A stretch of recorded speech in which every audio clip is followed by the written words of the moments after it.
Hello everybody, I'm homesick today, bit of a stomach bug. I'll get through this, no worries. But since my last video was a failure for lack of audio, I thought today would be actually a good day to do black beans and show you what I do. A 16-ounce can, roughly 16 ounce, it's 15.5 ounces. A can of black beans at best is $1. At most it's $2.50. What I have here is a bag of dried black beans. It is 1 pound, and this will actually triple in volume once I've done what I need to do with it. So tripling that in volume, it would cost you at best $3, at worst $7.50 to buy it as a can. But for us, it cost me about $1.50, I think $2. And the best part is when you hand soak beans and then remove their outer shells and then drain off that water, you actually don't get as gassy from beans as you do from the canned beans that are sitting in that skin. The skin on the beans is actually where all the gas comes from. And a lot of people will they don't tend to rinse their beans when they come out of a can. They just dump it in the pot. And another thing is you have complete control. You can pick out all the bad ones and you can flavor it the way you want to flavor it. And then you have them ready to go, fresh. I'll show you what I do with them afterwards. But for now, let's get started with step 1, which is I'm going to do the quick soak method. So first thing, what you need is 3 to 4 cups of hot water. So simply what I did was let the water run. Let it run till it's hot, and then you might see this cool glass I have here. It has lots of different measurements on it as you turn it. It has milliliters and teaspoons and cups, and I do know to the top of the line here is 2 cups. So I'm just going to dump this in twice. Quick correction there, not 3 to 4 cups, 7, 8 cups, because I am doing the whole pound.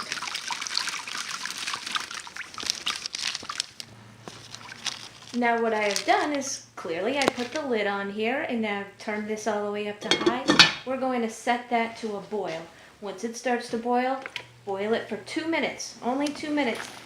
Take it off the heat entirely and then let it sit for 2 hours.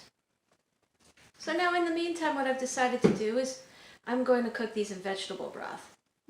One reason is that vegetable broth is going to complement any dish that I use the black beans with, but also because I had one kind of freeze wonky in the freezer. You know, I like to freeze them flat, so I'm going to use this broth just to get it out of the freezer. When we go to cook these black beans, I will have 4 cups of my homemade vegetable broth that, as you can see, I'm making more broth right now. That one's bone broth. Yeah, so it's going to add a lot of flavor, but I'm also going to add other things to that water. So I was interrupted by somebody coming home for lunch, but I have taken the beans off of boil, and they are just sitting here to rest. You can tell it was a lunch break because this is how much time I have left.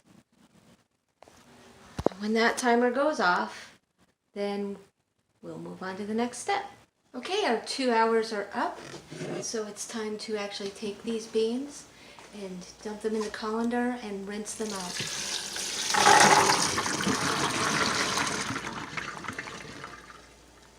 As you can see, that water was quite black, and now what we're going to do is give it a nice gentle rinse.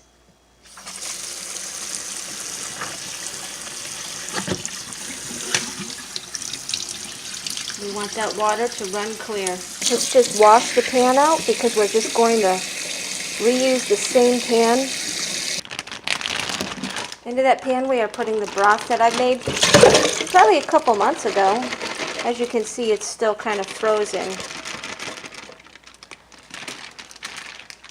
So we're going to defrost that real quick on the stove, and I'll come right back.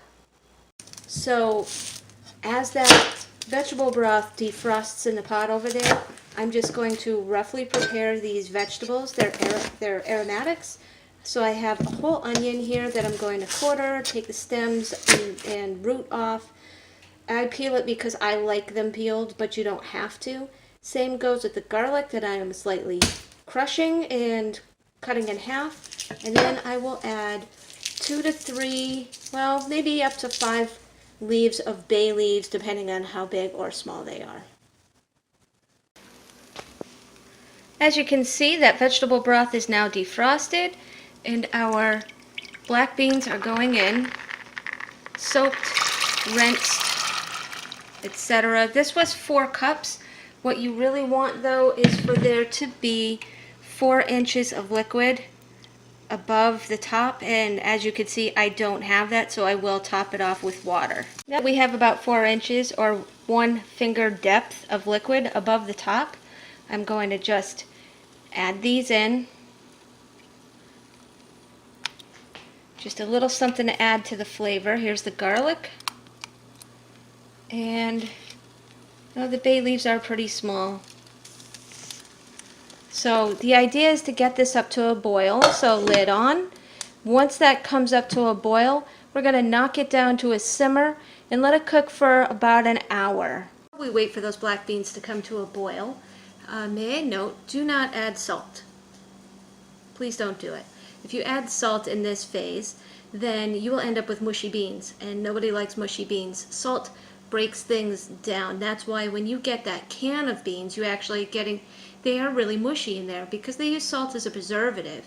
Now, you will see later that I'm going to break these down into bags of certain ounces. That's because from time to time I use a service called A Dinner Daily. And A Dinner Daily recipes often ask for an amount of black beans either in 8 ounces or 16 ounces. So I just like to have them prepared that way. If you need a recipe service, by the way, I would love to recommend A Dinner Daily. But be aware that sometimes it takes more time than you have in a day, so prepare ahead. But this fantastic service where you actually can plug in where you go grocery shopping, it'll help you make a grocery list, and it'll find you the things that are on sale and create a menu around that, so it does help you save money in the long run. From this service, free plug by the way, from this service I have learned new cooking techniques and different ways to use spices, and it's made me a better cook. So if you get a chance to check it out, please do. Okay, we're back. It took about 15 minutes, and as you can see, we got a nice boil going. Those onions are even breaking apart on their own. And I'm sure you've heard me talk about my much hated electric stove before, so here's my favorite trick. I am moving this to a preheated burner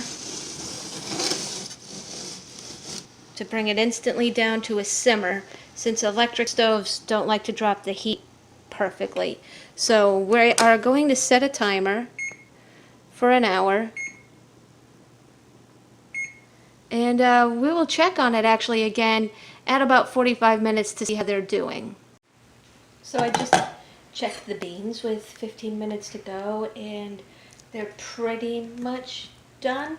So all I'm actually doing now is turning off the heat, and I'll let it sit there for the remaining 15 minutes. And then basically I'm just going to let them cool down to room temperature so that I can bag them up. So the timer has gone off, as you can hear.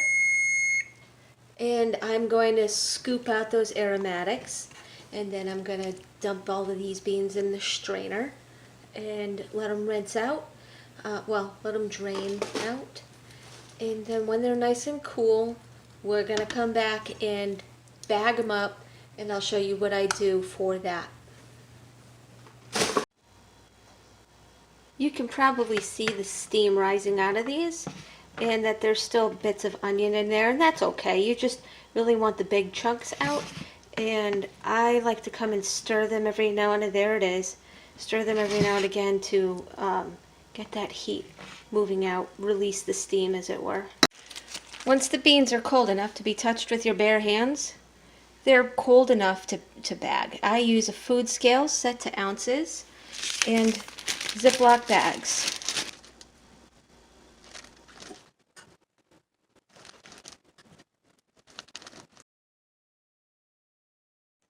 So here you have it, 16 ounces, 2 8-ounce bags.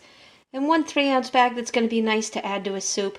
The yield was a little smaller than I had hoped for, but that has to do with the absorption of the fluid into the bean.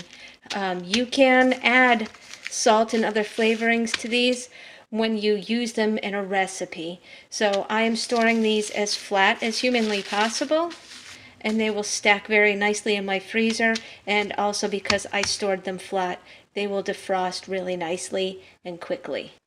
So there it is, a nice little thing to do on your sick day home, getting prepared in advance for things we're going to make later. Black beans, I'm going to store them flat as I can in this freezer for now because it's got a nice shelf where I can check that they're frozen solid. And then once they are frozen solid, I will go ahead and, move them into the deep freeze. This has been Cooking for Real. Thank you for taking a sick day with me. Hope to see you again real soon.